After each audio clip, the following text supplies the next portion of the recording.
কিকবক্সিংয়ে 5 বারের বিশ্ব champion Ali Jacko এবার শুরু করছেন নতুন মিশন। দেশের সব প্রাথমিক বিদ্যালয়ে শুরু করতে চান ফুটবল প্রশিক্ষণ। বাংলাদেশের বক্সিং নিয়েও শোনালেন স্বপ্নের কথা। এটিএন নিউজের বিশেষ প্রতিনিধি ইমরান হোসেন সুমন সুনামগঞ্জের ছাতকে আলী জ্যাকোর গ্রামের বাড়িতে কথা বলেছেন তার সাথে, যেখানে উঠে এসেছে নানা প্রসঙ্গ। কিকবক্সিংয়ে বিশ্বজয় করেছেন।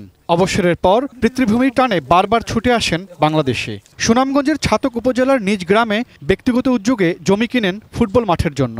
মাটি ভরাট করে সব ঠিকঠাকও করেছিলেন। তবে পতিত আওয়ামী লীগ সরকারের স্থানীয় সাবেক এমপির কারণে তার আলোর মুখ দেখেনি। 1 দশকেরও বেশি সময় পর সেই ফুটবল মাঠের সামনে দাঁড়িয়ে ভীষণ আবেগপ্রবণ হয়ে ওঠেন আলী জ্যাকো। জানালেন এই ফুটবল মাঠ ঘিরে তার অনেক স্বপ্নের কথা। তা পুরো বাস্তবায়ন করতে না পারলেও নতুন স্বপ্ন দেখছেন তিনি। যাতে আমি এই পাইলট স্কিম আমার এখানে করব। প্রথমে আমার ইচ্ছে হইল 16,500 প্রাইমারি স্কুল আছে, 16,500 প্রাইমারি স্কুলে 16,500 এই ধরনের ফিল্ড করব। লোকাল মানুষই আমরাকে সহযোগিতা করতে হবে জায়গা দিয়া, ট্রেনিং থেকে লাগাইয়া এটার সালানির যে পরিবেশটা আমরা করব। এটা শুধু আমি না, আমি আমার কিছু আঙ্কেলরা আছেন বিভিন্ন পোস্টে, ওরার সাথে কথা কইছি, সবাই এটাকে সমর্থন দিছে। বরং আমি মনে করি ওরা নিয়ত ভালো, বিকজ ওরা আমাকে জিজ্ঞাসা করে নাই এটা আমি করলে আমার বেনিফিট কী। সাধারণত যার সাথে আমি এটা প্রজেক্ট নিয়ে কথা কই সে বলবে যে আমার বেনিফিট কী। সো গ্রাস রুট থেকে ক্লাস 1 থেকে ক্লাস 5-এর ছাত্রকে আমি প্রশিক্ষণ দেবো। এর মাঝে ফুটবল খেলার যে এবিলিটি থাকে, 30টা ছেলে থাকলে 30টা ফুটবল দেবো, 30 জোড়া জুতা দেবো, 2 জোড়া মোজা দেবো, শিন প্যাড দেবো, যাতে সে খেলার মাঠে এসে 2 ঘন্টা ট্রেনিং করলো, কিন্তু বাকি 8 ঘন্টা সে ঘুমে ট্রেনিং করবে, বাসায় ট্রেনিং করবে, ঘরে ট্রেনিং করবে, বৃষ্টি দিলে ঘরের ভিতরে করবে। এই ধরনের প্রজেক্ট আমি এইভাবে এই জিনিসটা সাজাইছি। আমার 1 বছর চলে গেছে অলরেডি, এটার ভিতরে আরও আমি করতেছি। জানালেন ধীরে ধীরে দেশের সব প্রাথমিক বিদ্যালয়ে ফুটবল প্রশিক্ষণ শুরু করা। UKFA কোয়ালিফাইড ট্রেনার একটা আছে, সে ওয়ার্ল্ডের যেমন আমেরিকা 2500 স্কুলকে সে প্রশিক্ষণ দিতেছে ইংল্যান্ড থেকে। সে আমেরিকা দিয়ে দিতেছে, আরও বিভিন্ন ইউরোপ দেশকে সে দিতেছে। সে আমার সাথে পার্টনারশিপ করে ফেলছে। আর যেহেতু সে আমার বন্ধু, সে কিন্তু একটা স্কাউটও, মানে এমন কোনো ক্লাব নাই যার সাথে সে কথা বলতে পারবে না। আজকে যদি আমাকে একটা ছেলে দেন যে তার ট্যালেন্ট আছে, ওকে ওর পরিবার সহ সে ইংল্যান্ড নিয়ে যাবে, নিয়ে ইউথ ক্লাবে সে ফুটবল খেলাইবে। জেলা রোনাল্ডোকে 7 বছর 8 বছর বয়সের সময় তারা চিহ্নিত করছে যে সেটা ট্যালেন্ট। মেসি বলেন, ম্যারাডোনা বলেন, নাইমা বলেন, ইয়ামিন বলেন, যাই বলেন না কেন, the football happens in Europe, বুঝছেন আপনি। আর ওই ক্লাবে গিয়া যদি আমরা বাংলাদেশের 20-25টা বাচ্চা ওখানে ইন্টারন্যাশনাল ফুটবল খেলায়, দে আর আওয়ার ন্যাশনাল ফুটবল টিম। আর কেন আমরা ওয়ার্ল্ড কাপে খেলতে পারবো না? কেন আমরা ওয়ার্ল্ড কাপ জিততে পারবো না? কেন আমরা আর্জেন্টিনার জন্য আর ব্রাজিলের মারামারি করে জান দেব? আপনি জিনিসটা বুঝছেন? So this is my dream. I don't care about wealth and money, brother. এই স্কিমের সাথে বক্সিংও আছে। বক্সিংয়ের আমি চাইতেছি যে আর্মির সাথে কথা হয়েছে, পুলিশের সাথে, আনসার যারা যারা স্পোর্টসে আছে ওরার সাথে কথা হয়েছে অলরেডি। আর ওরা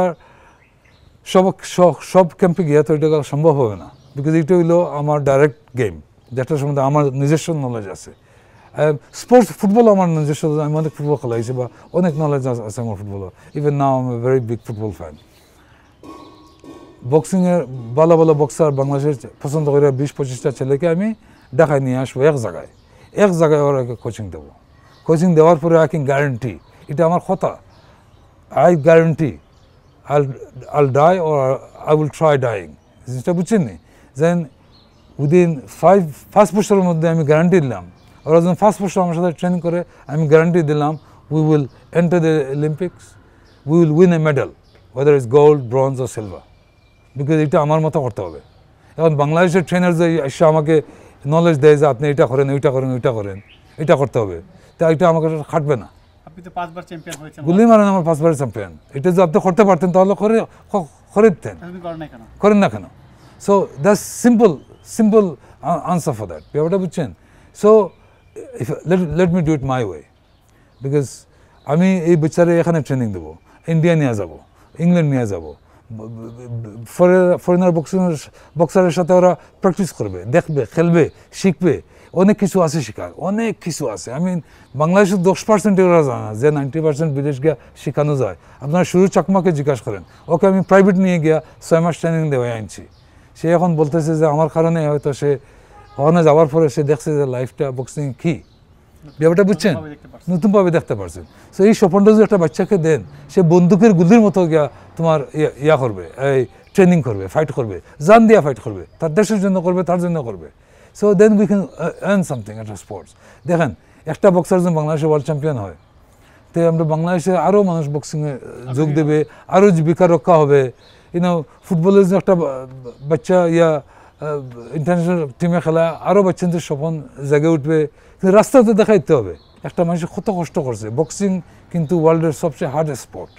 এই যে মারামারি, মায়ের খাওয়া, ট্রেনিং করা, এটার যে ডিসিপ্লিন ইস আনবিলিভেবল। এটার মতো ডিসিপ্লিন আর কোনো স্পোর্টসে নাই। সো উই হ্যাভ টু, বক্সাররা যদি মেহনত করে, অ্যাডমিনিস্ট্রেশনও তদ্রূপভাবে মেহনত করতে হবে। এবং সব যদি টাকার পিছনে চলে যায় ভাই, তাহলে তো কিছু হবে না। কিংবদন্তি বক্সার মোহাম্মদ আলীর সঙ্গে তার স্মৃতি এখনও অমলিন। ফ্লাইটে আসার সময় ওই সেম ফ্লাইটে আমিও ছিলাম। আমার ভাই, আমার বোন আর মা বাপ, আমরা ওই 1978-এ বাংলাদেশে আসার সময় ওই ফ্লাইটে মোহাম্মদ আলী ছিল। আর সে কিন্তু তার বিজনেস ক্লাস থেকে আইসা সবাইকে হাই হ্যালো বলতেছে। আর ওই সময় আমরা ফার্স্ট জেনারেশন কিড, বাংলা বিদেশি, ব্রিটিশ বর্ন। সো ওই সময় কিন্তু অনেক পরিবারের ছেলেপেলেরা বিদেশ ছিল না। সো আমরা born British. So Mohammad Ali আমার সাথে এই ধরনের করতেছে। আমি বলছি সে আমাকে মেরে দেবে, আর আমি বসাই দিছি। তুমি আমাকে কী মারো, আমি মেরে দিই, আর আমি মেরে দিছি। আর আমার বাবা এসে আমাকে দূরে নিয়ে সিটে বসে অনেক বকা দিয়েছে। তারপরে সারা লাইফেও আমাকে বকা দিয়েছে যে এই এত দুষ্ট হয়ে মোহাম্মদ আলীকে মেরে ফেলছে। মানে আমার সাজা কিন্তু লাইফ লং ছিল। ওই রিঅ্যাকশনটা কি ছিল কিন্তু মোহাম্মদ আলীকে দেওয়ার পরে তো Muhammad Ali was surprised and like then he came. আমার বাবা তো চলে আসছে সাথে সাথেই, তখন মোহাম্মদ আলী আমার মাথায় হাত রাখছে। তো ওই সময় আমার স্পাইনে, মাথা থেকে স্পাইনে একটা শিভারের মতো গেছে, বুঝছেন আপনি। So I don't know Y এইটা। সো বাবা আমাকে নিয়ে গেছে 8 বছর, 1978 আপনি দেখেন, 8 সাড়ে 8 এইভাবে ছিল। So ultimately he became inspiration, I studied a lot. তারপরে ওর সাথে অনেকবার দেখা হয়েছে আমার। এনিওয়ে লাকিলি খোদারই কুদরত এই ইতিহাস এখন 360 হয়ে গেছে। হলিউড আমার লাইফ স্টোরির উপরে একটা ফিল্ম বানাইতেছে। Because I am the first generation Bangladeshi বিদেশে থাকিয়া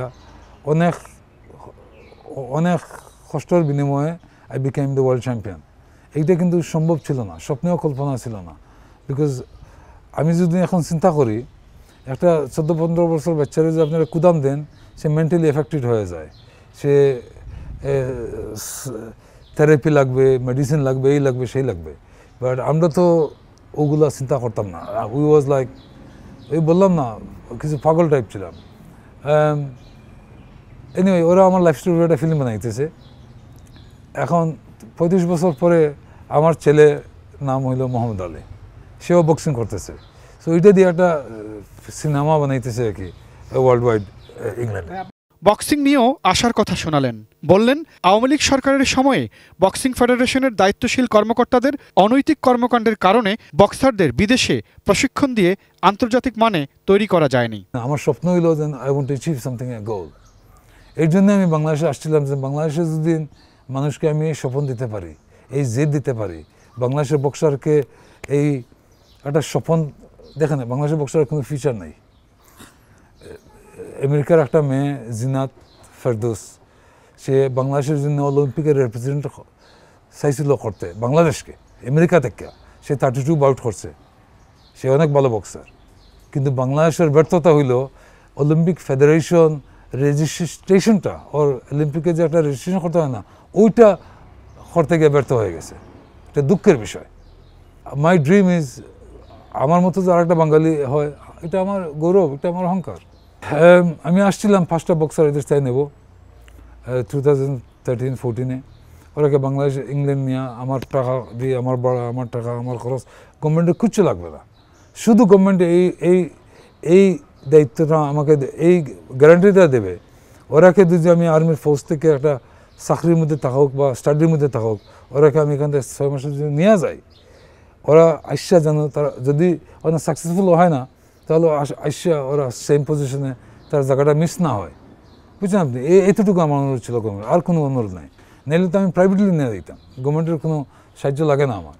কিন্তু কুদ্দুস খান সে আমাকে বললো যে 20 লক্ষ টাকা দিতে হবে এর মা বাপ জাকর সাহেব। বলে কেন?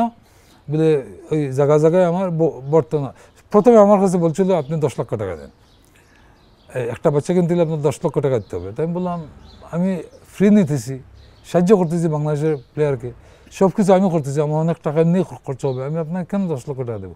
বলে আপনি বাচ্চাগুলোকে নিতে হলে পারমিশন নিতে জায়গায় আপনার ভর্তি করতে হবে, অনেক পারমিশনের মামলা আছে। তাই আমি বললাম এইগুলো আমি করবো না। তখন আমাকে বললো তাহলে আপনি তো করেন না, আমি ওই ছেলের মা বাবার কাছ থেকে নিয়ে যাবো। আমি যদি চান আপনি 20 লক্ষ টাকা করে নেব, 10 লক্ষ টাকা আপনি নিয়ে যান, আর 10 লক্ষ টাকা আমি এটা করবো। আপনার শুধু প্রেস কনফারেন্স হিসেবে বলতে হবে যে এই আপনি রাজি আছেন, ছেলেরা আমরা পছন্দ করে দেবো। আমি বললাম প্রশ্নই ওঠে না, এটা অসম্ভব।